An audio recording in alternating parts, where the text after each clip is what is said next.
27 Martin Jose ning number 23 Danil Rudenko, samal ajal kui ka Tohver annab tänasele mängule avavile, nii et uuesti otsitakse Pihti ja Piht jõuab selle palli, Natanda vale arvestus, Piht palliga kastis, tuleb sealt löök ka, aga Aland on jalaga vahel ja nüüd pall põrkab päris tulla. Karis ja Eerme ei saa pallile pihta ja lõpuks Aland püüab selle. Otsitakse Natanda suunas, Talimovo läheb löögile, aga tagant postist läheb pall natukene mööda. Fännid annavad talle trummiga hoogu. Pall seal põrkab ja oma värav. Ja milline õnnetu tabamus selle mängu skoori täna avab. Harju mehed lükkavad Miili pika audi sisse viske peaga oma väravasse ja Tammeka läheb 37. minutil seda mängu juhtima. No väga kummaline, siit tullakse juba uuesti Basher, aga super tõrje Baturinsilt. Omakorda ka eli adressaati Basher. Karistvala joonelt üritas, aga seal oli löögil jalad vahel, aga jätku olukord, Basher ja Tammeka 2-0.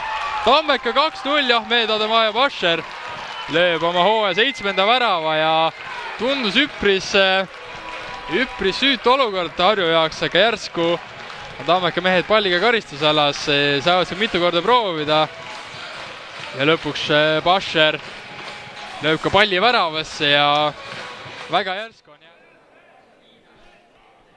mängitakse olukord lühidalt lahti. Tanimovolt senderdus. Tanda on seal peaaegu vahel, tuleb veel üks üritus, aga Veelmaa 2 alumist poolkaitset, number 15 David Epton ning number 22 Tanel Lang, kui siit juba Harju esimene ohtlik olukord. Vaatame kõigepealt selle olukorra ära. Udžeril uuesti võimalus, läheb löögile, aga küljevõrku. Üks värava tagasi lüüa, aga seda ta ei teinud, nii et peale seda on Tammeka pigem olnud parem võistkond, nüüd Batuunis natukene on hädas, aga sinna Pihi suunas. Tanda kukub ka, Tammeka mehed nõuavad sealt viga. Harju natukene ohtlikkust tekitanud, aga väravatselt ei tulnud, aga nüüd äkki Tanimovo. See otsustab mängu ära, aga Batuurinsilt ja tõrje. Võimalik karistuvalasse toimetada, sinna saadakse ka pea vahele ja pall on ohtlikult lahti värava ees. Ja seal suur pusimine käib, aga lõpuks Batuurins saab ennast järvest vabaks. Läbi sööb Basherile. Basher mängib ennast Batuurinsist mööda. Oi, milline eksimus! Ahmed Adebayo Basher. Olukorrast palli täiega lööma, igatahes Tammeka mehed on nüüd uuesti karistusalas. Koskor saab paremini pallile pihta, aga Pihi suunas, aga Karis on sellel löögil peaaegu. Oi, mis pauk! Aga Antonovil napilt jääb puud palli kaotusega nüüd nurgalöök Harjule. Sellest Anda kerkib pallini, Rudenko proovib ja jälle latt. Siis Tammeka väraval 2 korda latile pihta saadud ja nüüd kukutakse ja kas penalti? Kas tõesti penalti?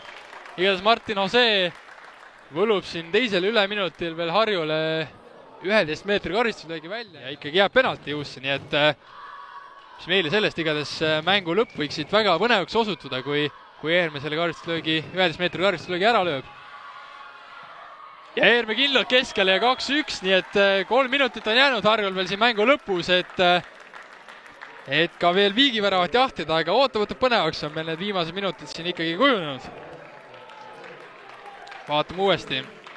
Lõpuvilet teised samal ajal ootavad, et mäng endiselt jätkuks, aga ei, see ei jätku. Kristo Tohver annab lõpuvile ja Tammeka saab läbi häda siiski lõpuks 2-1 võidu, mis on nende hooaja 4. ja Tartu Tammeka väravaht Richard Aland täna kodus 2-1 väärtuslik võit Harju laagrile. Kõigepealt, mis su enda emotsioonid esimesed mõtted on? Ma usun, et hea võit, et tegime hea mängu. Oleks võinud selle ehk nagu varem ära lõpetada, et selle lõpu suutsime ikkagi põnevaks ajada, aga ma usun, et meie poolt need asjad, mis me kokku leppisime, et need me täitsime ja noh, ütleme nii, et paremal päeval oleks võinud sinna veel juurde pakkida, et vastasväravat tegi paar päris head seivi ja Basher ka lõi sealt ühe koha pealt üle, aga ei ole hullu. Töötame edasi ja võib rahul olla. See Basher olukord, kas sa oleks ise selle ära löönud? Ikka, et siin ei ole teist küsimustki, aga ei, eks tal oli ka, ta tegi kõva mängu ja ta möllas palju ja eks tal oli ikka jalad korralikult täis juba, aga ei ole hullu, küll me trennis töötame selle kallal, et sellised asjad ära lööks.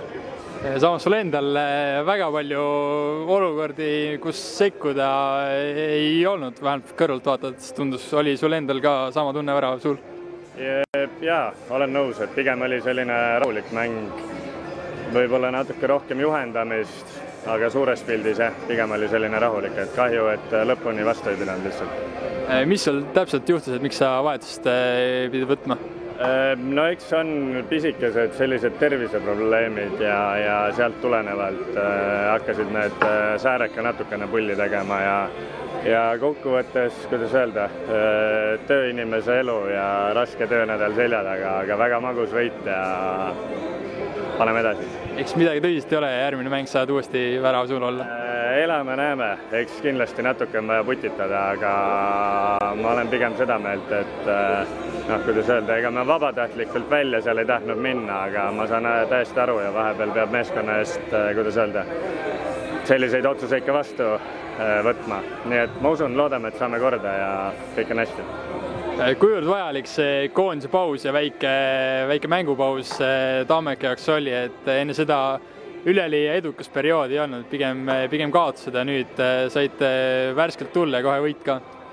Ma usun, eks kasuks ta tuli ikka, et ma ise ütleks, et tegelikult meil oli enne seda koondise pausi, aga meil oli tegelikult täitsa okei rütm sees, et jah, Flora vastu tuli seal kaotus, aga ma usun, et seal me tegime ikkagi päris vinge esimese poole ja seal oli lihtsalt mingi periood, mis meil nagu ära vajus.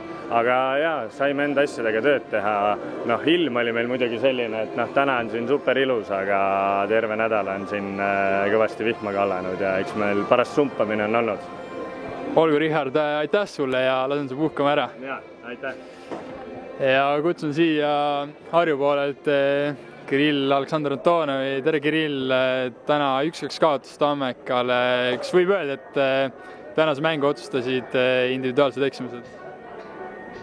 Ma ei ütleks, et päris otsustasid, aga kindlasti suurem osa oli kindlasti individuaalne.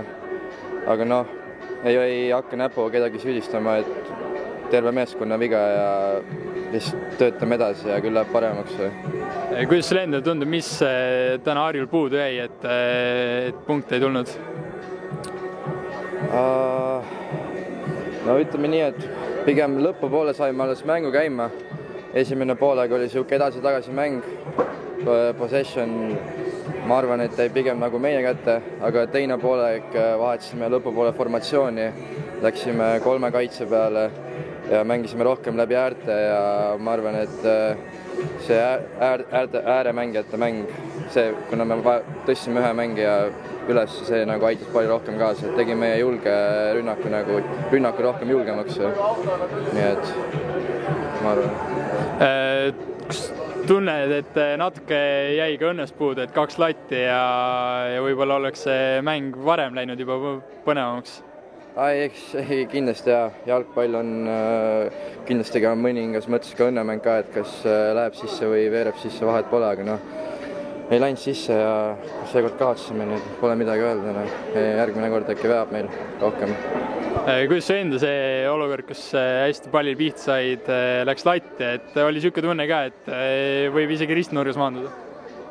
Ütleme nii, et poole peaga hakkasin juba vaikselt tähistama, aga ei läinud sisse, jäi natukene puudu, nii et Haalandilt väga hea tõrje, pole mitte midagi muud öelda ja ei vedanud lihtsalt seekordne. Samas, kui kaotus tuli, siis tabelis oli endiselt teie jaoks pigem okei, et 7. koht säilis, 6 mänguga 14 punkti, et midagi otseselt katki ei ole. Selles et iga mänguga meil tuleb see enesekindluses aina rohkem juurde ja et nagu kõik mängijad meil siin intervjuus, et see on meie jaoks pigem maraton, et liigume 1 mäng haaval ja ma arvan, et küll me saame selle hea hoo sisse ja küll hakkab tulemusi ka tulema. Olgu, Kirill, aitäh sulle ja edu järgmistes mängudes!